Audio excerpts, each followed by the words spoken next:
ఎవరు అవునన్నా ఎవరు కాదన్నా ఏపీలో ప్రభుత్వం మారిన తర్వాత అక్కడక్కడ చెదురుమదురు ఘటనలు జరగటం, వైసీపీ కార్యకర్తల మీద దాడులు, వైసీపీ మాజీ ఎమ్మెల్యేల మీద దాడులు, లేదా వాళ్ళ ఇళ్ల మీద దాడులు, ఇలాంటివి అక్కడక్కడా జరుగుతున్న మాట 100కి 100% వాస్తవం. దీంట్లో డౌట్ ఏమీ లేదు. అయితే మన వినుకొండలో జరిగినటువంటి ఘటన వేరు కావచ్చు.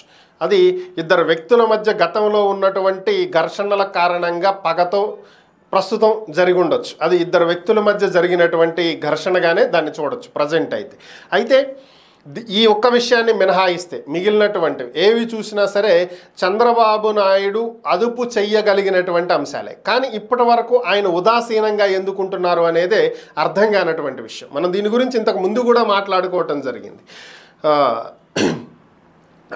క్యాబినెట్లో మంత్రి రామ్ ప్రసాద్ భార్య పెన్షన్ల పంపిణీ కార్యక్రమానికి వెళ్ళేటువంటి సందర్భంలో పోలీస్ అధికారులతో దురుసుగా వ్యవహరించినప్పుడు చంద్రబాబు నేరుగా ఆయనకు ఫోన్ చేసి ఇలాంటి వ్యవహారాలు జరిగితే చర్యలు తీసుకుంటామని చెప్పి హెచ్చరించడం, భవిష్యత్తులో ఇలాంటివి జరగకుండా చూసుకుంటామని చెప్పి ఆయన కూడా చెప్పటం, ఇది మనకు తెలిసినటువంటి అంశమే. అలాగే ఇటు తిరువూరు ఎమ్మెల్యే కొలికిపూడి శ్రీనివాస్ ఆయనే నేరుగా ప్రొక్లైన్లో బుల్డోజర్లో వేసుకొచ్చి వైసీపీ నేత భవనాలను కూలగొట్టినప్పుడు కూడా పిలిపించి మాట్లాడి ఇలాంటి వాటిల్లో మీరు ఇన్వాల్వ్ కావద్దు అని చెప్పి ఆయనకు కూడా హెచ్చరించి పంపించినటువంటి సంఘటనలు. అంటే బేసిక్గా చంద్రబాబు అనేటువంటి వ్యక్తి good administrator, at the same time క్రమశిక్షణకు చాలా విలువిచ్చేటువంటి వ్యక్తి. ఇది ఎవరైనా సరే చెప్పేటువంటి అంశమే. అటు ప్రభుత్వ అధికారుల్లో కావచ్చు, ప్రతిపక్షంలో ఉన్నటువంటి నాయకులు కూడా కావచ్చు, అంటే వైసీపీ వాళ్ళు కూడా ఒప్పుకునేటువంటి అంశం ఇది.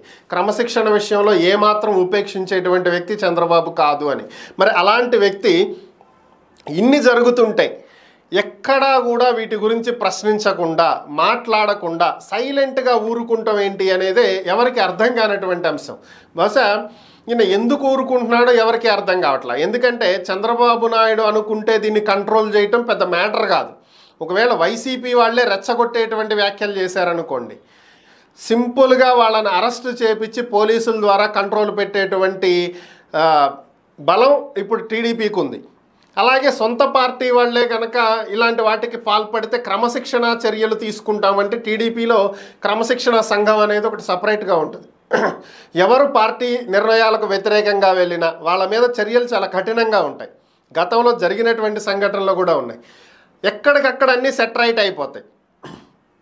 చంద్రబాబు ఒక్కసారి మీడియా ముందుకు వచ్చి ఎవరైనా సరే ఇలాంటి ఘటనలకు పాల్పడితే చాలా తీవ్రమైనటువంటి పరిణామాలు ఉంటాయి, సొంత పార్టీ వాళ్ళనైనా అరెస్ట్ చేయించి లోపలే ఇస్తాము, చర్యలు తీసుకుంటాం, చట్టపరంగా శిక్షిస్తాము అంటే దెబ్బకి అందరూ దారికి వచ్చేస్తారు.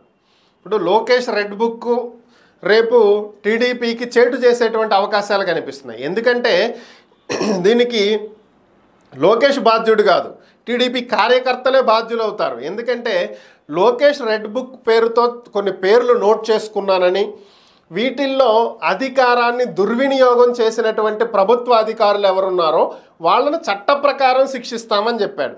అలాగే అధికార దుర్వినియోగానికి పాల్పడినటువంటి నాయకుల పేర్లు కూడా నోట్ చేసుకున్నాం, వాళ్ళని కూడా చట్ట ప్రకారం శిక్షిస్తామని చెప్పాడు. అంతేగాని మాకు వ్యతిరేకంగా వ్యవహరించిన వాళ్ళందరి పేర్లు దీంట్లో నోట్ చేశాము, వీళ్ళందరినీ మేము తర్వాత టార్గెట్ చేసి కొడతామని ఎక్కడ చెప్పలా.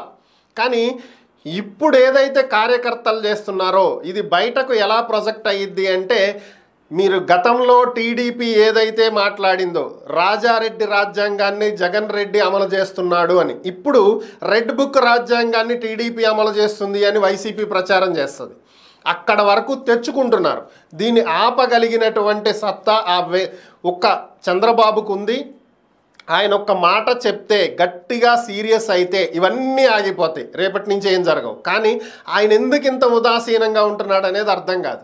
ఈరోజు మాత్రం ఎమ్మెల్యేలందరికీ చాలా క్లియర్గా స్పష్టంగా చెప్పాడు, ఇలాంటివి జరగకూడదు, జరిగితే నేను సీరియస్ అవుతానని చెప్పి ఆయన గట్టిగానే చెప్పాడు. మరి ఇక్కడ ఎమ్మెల్యేల దగ్గర నుంచి ద్వితీయ తృతీయ శ్రేణి నాయకులకి, అక్కడి నుంచి కార్యకర్తలకి ఏమైనా ఈ ఆర్డర్స్ పాస్ అయితేనన్నా అంతా సెట్ రైట్ అవుతారేమో చూడాలి మరి.